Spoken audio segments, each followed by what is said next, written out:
Look, a teacher changed my life. I ain't graduated high school. I went to about like 25 different schools. Like I said, lived in a lot of different neighborhoods. Never been a troublemaker, just always been around some trouble.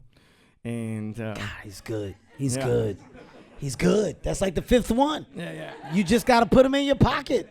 Use them later. Say they were yours. Yeah, I do it. They are yours. They are yours.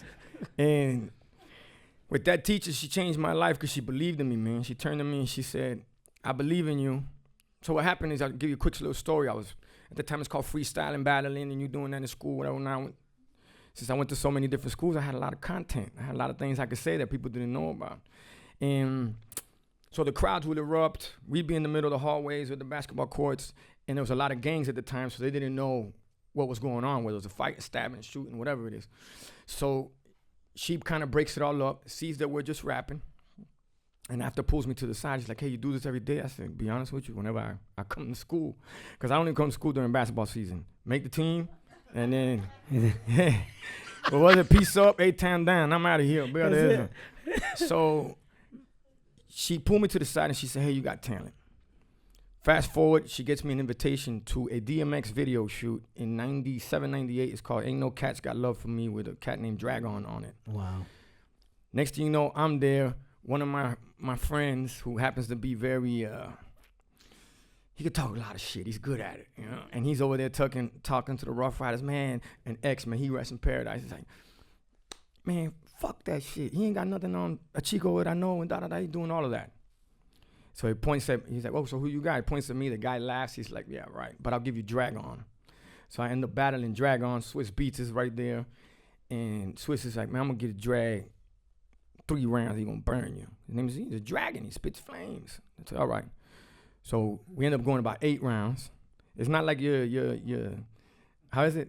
Hot Pop-Tarts. Yeah, those bars and shit. Yeah. You talking about my shit. Yeah. Buckets and beef biscuits and bars on the grill. That shit was so funny, but I felt so bad for T-Pain, man.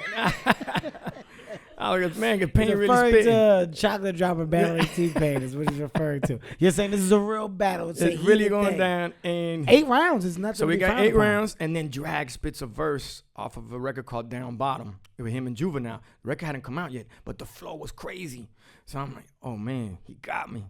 But his people were like, no, you got him, because he had to go to his written at that time. So Irv Gotti pulls me to the side. And Irv's like, you the one causing all this rocket. Irv Gotti's the one that got Jay-Z, DMX, and Ja Rule to Def Jam. Ashanti, you name it. The guy's huge producer. Mm-hmm. And I said, yeah. He goes, so do you write any music? I said, nah, I just freestyle. He said, yeah, that freestyling shit is great, but don't make no money. Boom. Wait a second, I gotta start writing music. Light bulb. That's when it went off. But the teacher was the one that pulled me to the side. Wow. And that day that she was giving me the invitation, she kept pulling it away. Her name is, by the way, Hope Martinez is her name. Hope Martinez. And she pulling it away, and when she gave it to me, she goes, just know this, I don't ever want anything from you in my life. I just want you to thank me when you win your first award, because I believe in you. Wow. Yes, sir. Verbatim. Wow. Now, mind you, I thank this woman every award that I get, and all she tells me is, now you got to stop fucking thanking me.